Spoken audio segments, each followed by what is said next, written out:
Hey, what's up guys? Kevin the Tech Ninja here, and today we're taking a look at the Galaxy S9. I'm going to give you my tips and tricks. Been using it over a week now, and I kind of had a list of things that I found that can actually enhance the experience when using the phone. A couple things may just be Android tips and tricks, but the rest of those are going to be related to this device. Let's take a look.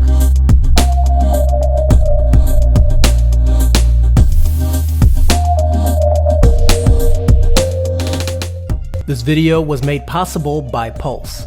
Puls is an in-home repair service for your mobile device. They send out certified phone repair techs to fix your Samsung, Apple, or Pixel phone. All the work has a lifetime guarantee, and for Samsung and Pixel, OEM parts are used. Details are linked down below, puls.com. All right, number one, I'm gonna put this in the very front because this is Android related, but this is how we speed up animations. To speed up animations, it's actually very simple to do. You just head into your settings, and then you go to the bottom. You're gonna go to About Phone. Then you're gonna go to Software Information. And then once you go into there, you're gonna actually head down to Build Number. And with Build Number, you're just gonna go ahead and tap this 5 times. Then you enter in your PIN number. Now it says developer mode has been turned on. You're gonna head back to your main screen, and then from there, you can go ahead and go to developer options. And then what you wanna do in here is go to transitions animation scale. So you're gonna scroll until you find that. Right now it's on 1x, but if you put it on 0.5x, your phone becomes a lot faster with animations and transitions. It just becomes much zippier, so it seems. Very nice hack that I like to do. Just makes everything a lot faster. Very cool hack that I think will actually feel like your phone's a lot faster. All right, number 2, we're gonna talk about Dolby Atmos. Dolby Atmos is a sound profile that your phone has. It requires specific hardware to do it, but for some reason it's disabled out of the box. We're gonna go ahead and enable it. So we're going back into our settings, then we're gonna head to sounds and vibration. And then from here, we're gonna go ahead and go all the way to the bottom to sound quality and effects. Click on that and turn on Dolby Atmos.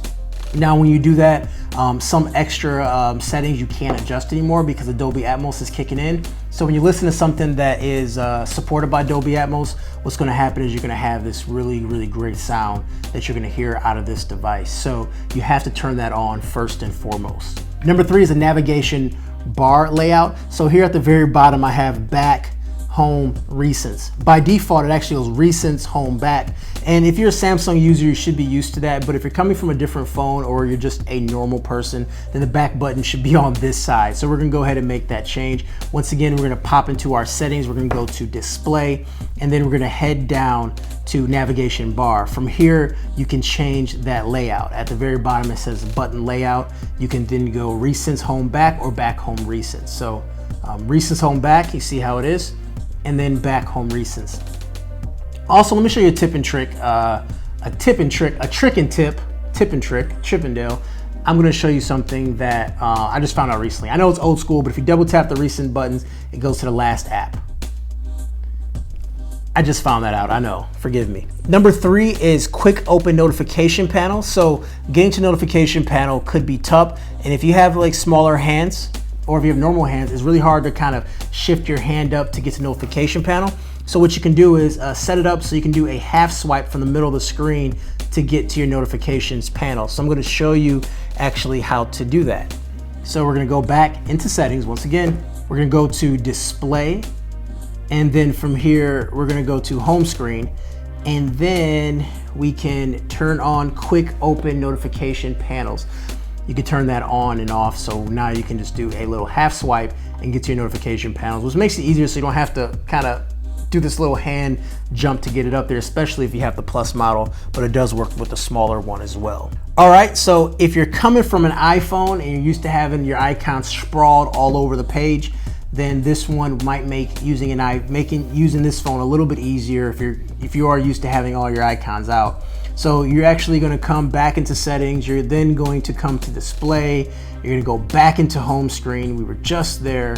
And in here, you can do home screen layout, and then you could change that to home screen only. Now, if you do home screen only, what happens is all of your icons are going to be on your home screen.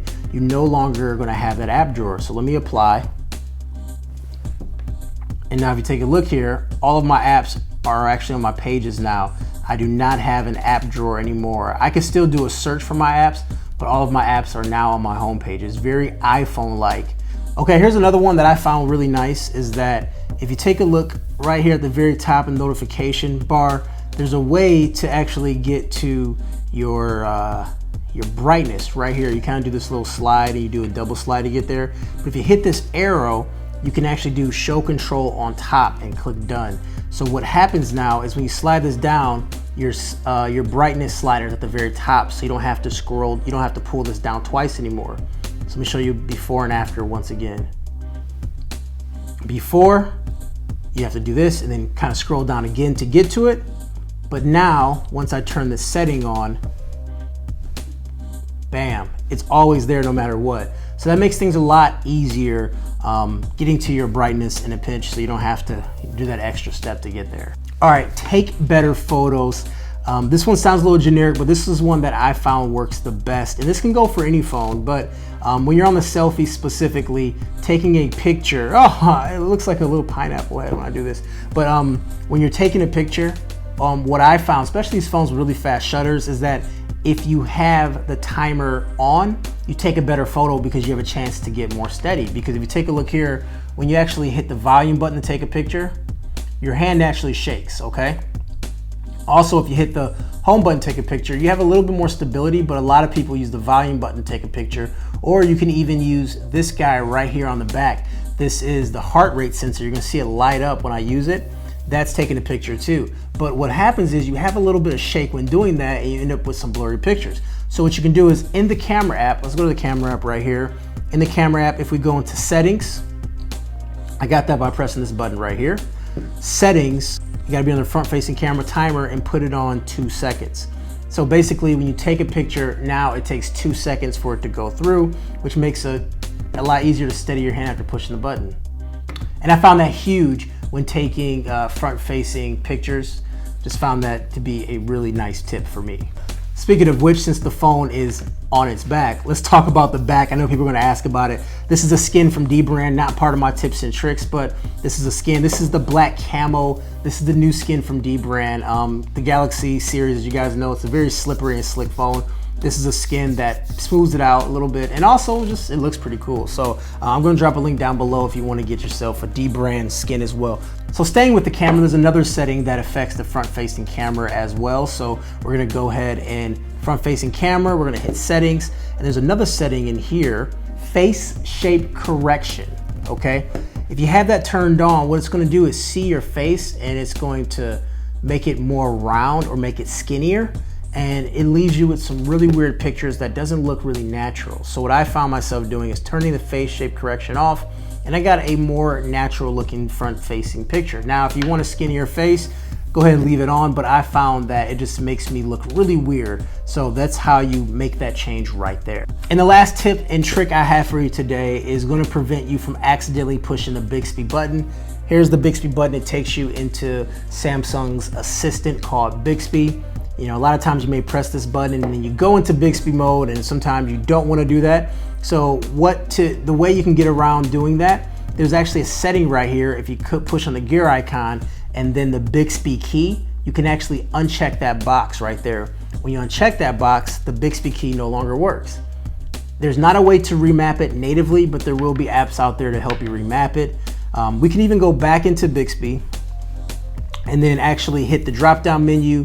Now actually go into settings, and then from here we can turn off Bixby voice. So by me saying hey Bixby, it would no longer come on. So before, if you're saying Bixby or you're saying I want to get some Bixby coffee, Bixby would actually activate itself, and if you don't want to use it, it's kind of annoying. So you can actually turn it off completely from here. Anyways guys, those were my top tips and tricks if you're just getting the Galaxy S9 or S9 Plus. Those are things that I found within a week of using the phone. If you like the tips and tricks video, let me know down below, and then I will share some more tips and tricks as I continue to use the phone. And also, I pushed my full review out already, and I had a couple other videos go out too. Anyways, guys, my name is Kevin the Tech Ninja. If you enjoyed the video, give it a thumbs up, hit subscribe. I'll talk to you guys later.